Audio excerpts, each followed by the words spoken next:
my God, my Shayla, my Shayla. What's good, y'all? Welcome back to the channel. Are you familiar with the clothing brand Pretty Little Thing? Well, they've recently undergone a pretty stark rebrand, and it's caused quite a stir online with their former target audience. If you're unfamiliar with the brand, I'll give you a quick crash course, and then we'll jump into public reception of the rebrand and the larger conversation it's led to. Pretty Little Thing is a UK-based fashion brand founded in 2012, set to market to women between the ages of 16 and 24 years old. Since its inception, the brand has collaborated with other brands such as ASOS, Lipsy, and Next, as well as put out collections directed by celebs such as Kylie Jenner, Sophia Richie, Tiana Taylor, Kourtney Kardashian, and the list goes on and on. As of today, the brand operates out of the UK, Ireland, Australia, the US, France, North Africa, and the Middle East. So as you can tell from that quick synopsis, Pretty Little Thing is another run-of-the-mill fast fashion site similar to a Fashion Nova or a Shein. So you could imagine the shock and horror of their 16 to 20-something-year-old target audience when they log on to the website and see what was once a go-to site to find trendy, girly, affordable IG and BBL baddie aesthetics is now a site for modest, conservative, and old money aesthetics on a budget. The girlies, as you can imagine, were not having it, because where else are they going to find their cute little brunch outfit that they need in a pinch because they're going on vacation next week? Through all the outrage, this has led to an even bigger discussion on how fashion is a huge indicator of cultural and political shifts taking place.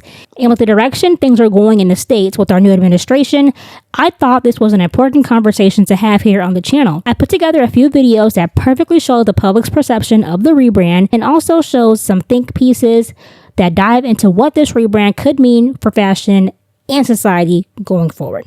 Let's talk about the PLT rebrand and how they went from this to this. Is it me, or does it actually look like the Pretty Little Liars logo?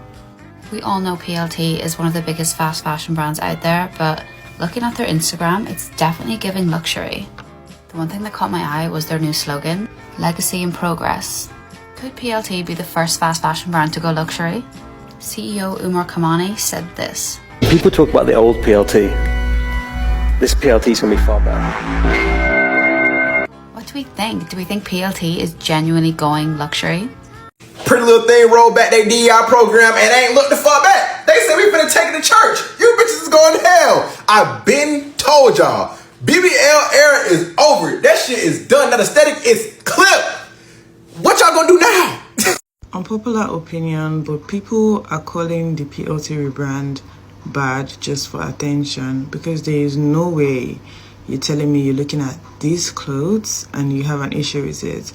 Like, trust me, I like me a little PLT two-piece to go to the club, but if there's one thing that usually annoys me about PLT is not finding actual clothes on there, and now they are giving us just that and you guys have an issue with it. Like, just so you don't have style, because there's no way you have an issue with these clothes. Like, these are too good.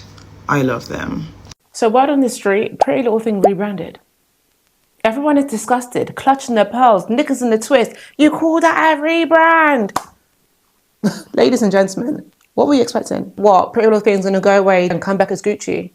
Or what, they're gonna rebrand and start selling £200-300 cashmere jumpers? Like, can we be a little bit for real? If Pretty Little Thing ups their prices, change their quality, they'll literally have to let go of their current audience and build a whole entire new audience. They would not survive. And I'm sorry to have to be the one to say this, but that would be a very stupid business move. There is a massive market for girls who want to stay stylish, get involved in the latest trends, but they don't have the privilege of having loads of money to be able to do so. Not everyone has the luxury to invest in super expensive, slow fashion. And that is where brands like Pretty Little Thing step in, and that is why they do so well, because they've literally dominated that market of girls who want affordable fashion. No smart business person is just going to give that up. It is what it is. Do I personally love what fast fashion does to the planet? Of course not. But until there's no such thing as a cost of living crisis, or the entire world gets on a fair playing ground of their salaries, there's always going to be a market for affordable fashion. Now let's get into where they went wrong. Being a liar. Pretty Little Thing's business model has always been about following trends. When they first blew up, it was all about BBL fashion. Everyone wanted a big bum, skimpy clothes. Now fashion is cyclical, and currently the trend has shifted into old money. Everybody wants to look more elegant, more feminine. So Pretty Little Thing are doing what they always do, and they're just following the trend. It's not a rebrand, they've just remarketed their business. It's just new pictures, a new logo, nothing has changed. They're literally the exact same company, chasing trends and trying to stay relevant. That's my take. Let me know your thoughts. Bye. So when consumers first found out there was going to be a rebrand, they were thinking it was going to be more along the lines of possibly a new logo, new brand colors. They were hoping that the brand would address some sizing issues they've been complaining about for a couple years, hopefully making some improvements in the sourcing of the materials that they use, quality improvement of those materials that they use to make their pieces. But instead, they logged on and found a completely different business at a completely different price point. The girlies know when they come on PLT, they're looking for their fast fashion. They're looking for their vacation outfits, their brunch outfits. They're looking for their clubbing outfits. They are not coming on Pretty Little Thing trying to look like 80s Calvin Klein models. So what can be the cause for this sudden shift in brand identity? Let PLT tell you they are just trying to elevate the brand and bring it into more of the quiet luxury aesthetic that's been taking over nowadays. But I don't think that's the case. We do know that quiet luxury has been on the uptick for quite a while now, but a lot of it has to do with the push for conservatism and what I think to be the recentering of white supremacy, and to a lesser extent, the need for exclusivity. Pop culture is no longer centering Black Americans, flashy aesthetic with the long acrylics, the layered jewelry, the full lips, big hips, and the BBL bodies. Instead, it's centering clean girl aesthetics, pedestalizing makeup, no makeup looks, modest clothing, and returning to traditional Christian values. It's no coincidence that celebs like the Kardashians and Ariana Grande have ditched their heavy cosmetic enhancements and returned to their original forms. They don't want to look like everybody else. The IG baddie aesthetic has become too easily attainable, and it's their job to be unattainable. So they have over-course corrected and taken things to the other extreme. They're now heroin chic skinny, extremely pale, dainty, and are the picture of conservatives' idea of femininity and class. It's a callback to old money, traditional wives and family values at a time where everybody knew their place in society. If it's one thing that Pretty Little Things Rebrand is showing you, is that people treat Black culture like a costume, like a trend, or like a phase.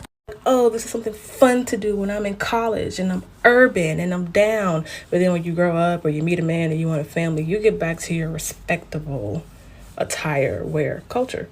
Now terms like modest clothing or professional chic are in style, and that in itself is a microaggression. It's not just the culture, it's the nails. You know, everybody had the long clickety-clack-clacks, but now we're into almond chic and professional. The booties. Everybody wanted a big old booty or a BBL so they could look like the traditional or stereotypical Black woman. Now they're getting those taken out, and heroin chic is back in style, being super, super skinny. Big lips. People are talking about getting their filler dissolved so they can have the natural-looking lips. Yeah, it was a phase. It was something y'all had fun with and experimented with and tried on and profited off of, but now y'all giving it back, and it's back to being ghetto or classless. I don't care about that. Do what you do. But I do care about the fact that people invalidated Black women's opinion on the topic for so long, and we see it playing out in real life. Why is luxury being marketed as something so beige? Like, why are brands obsessed with pushing monochromes and nudes down our throats when it comes to fashion and even home decor? When real luxury brands who have been around for a minute now don't do that. If you look at Miu Miu, Gucci, especially when Alexandra was the creative director, or even Versace, you'll know that they are not afraid of using bold colors in their designs. So where does this association with beige, minimalism, and wealth come from? And why are fast fashion brands like PLT trying so hard to rebrand into this aesthetic? I'm sorry, but this whole fast fashion, old money illusion absolutely grinds my gears, because the idea of old money is cemented in the ideas of timelessness and durability, and also that wealth doesn't need to prove itself, because true luxury is quiet confidence, which is why minimalism has become associated with it. The rise of quiet luxury brands made muted tones status symbols, and the reason why this works in marketing is because neutrals and monochrome signals discretion, sophistication, and timelessness, qualities typically associated with generational wealth. Fast fashion brands use this aesthetic to suggest higher quality than they actually provide. However, luxury is not inherently beige. beige. Historically, luxury was about rich and vibrant colors. Renaissance nobility wore deep purples, golds, reds because they signified wealth and status. Fast fashion brands copy the beige aesthetic because it's an easy and cheaper way to signal luxury instead of actually investing in high quality materials, craftsmanship, or experience. The problem here is that luxury is not just a trend or one look, but it is a standard. PLT does not have the craftsmanship, material quality, or the heritage to sustain or back up their rebrand. The same week, ASOS introduced the world to their Arrange collection, a collection that focuses on more premium pieces. And the reason why I think ASOS new launch is more palatable and will be better received by consumers is because, unlike PLT, ASOS has more of a layered brand identity. They cater to multiple demographics with different price points. ASOS didn't change their entire brand. They created a separate collection for a different type of consumer. And I think if PLT did something similar, it would have been received better from a marketing perspective. ASOS Arrange looks more durable, marketable, and authentic within ASOS's frameworks. It doesn't contradict the brand's history. I don't know, guys, this is just what I think. Comment down below your thoughts. Let's have a discussion. The Pretty Little Thing rebrand, the rise of soft girl, feminine dating advice and dating coaches, the resurgence of like trad wife ideals and content, and also, I'm so sorry, the obsession with glowing up and like reaching maximum desirability, they all joined together to show the growing embrace of conservatism, but like repackaged and highly aestheticized for the digital age. And these ideals of femininity, they have seemed to really like spread across so many social media platforms. I feel like particularly TikTok and YouTube. And guys, I've seen so many great minds and personalities lost to this type of like, I have to be myself, feminine energy, divine feminine. And don't get me wrong, I can understand that a lot of women adopt this mindset and worldview because of a disillusionment with neoliberal feminism, especially the type we've seen over the past decade, which really emphasized hustle culture, self-sufficiency, and even like corporate ambition. And maybe these women just prefer ease, luxury, and I don't know, traditional courtship. And maybe they really think this is like a rebellion against capitalism. However, it always seems to dovetail with like a nostalgia for rigid gender roles, and it always reframes economically depending on a man as like empowerment rather than a limitation. And because this advice and content is always repackaged with psychological jargon, talking about polarity or the divine feminine, it sounds much more palatable, and I think women fall into it easier, when in reality, it's just reinforcing like age-old conservative values. And as social and economic instability rises, traditionalism is being marketed and pushed as a form of security. Whether it's like those cottagecore influences or those stay-at-home wives and girlfriends, I feel like there is an appeal in stepping away from the modern world and like the pressures of the modern world and embracing this very romanticized past. But guys, it literally is just that, romanticized. And because it's so romanticized, I feel like people overlook how these movements are linked to political conservatism and how they just like reinforce structures that have always like impeded upon women's independence. But yeah, anyways guys, I feel like it's very interesting to see this rebranding of femininity. Anyways, in conclusion, why I mentioned all that stuff at the start, including the PLT rebrand, is because we're not just seeing an aesthetic shift. This is like a rebranding of traditional values and conservative ideals, but for a digital audience. So not only was this a big topic of discussion over on TikTok, it was also a huge discussion over on Twitter, or X. And not surprisingly, the reception over on Twitter is completely different. They actually really like the rebrand. But I mean, that tracks because we all know Twitter is the land of the conservatives and the far right. So now I want to know what the YouTube girlies have to say about this rebrand. Do you like the direction that the brand is going? Do you plan on buying any of the new pieces? Let me know what you all think about this greater topic down below. Let's have a conversation. Go ahead and like this video if you like this type of content, and hit my little notification bell so you're notified every time I upload a video. And I'll be back real soon with another What Took TikTok. I'll see you next time. Bye-bye.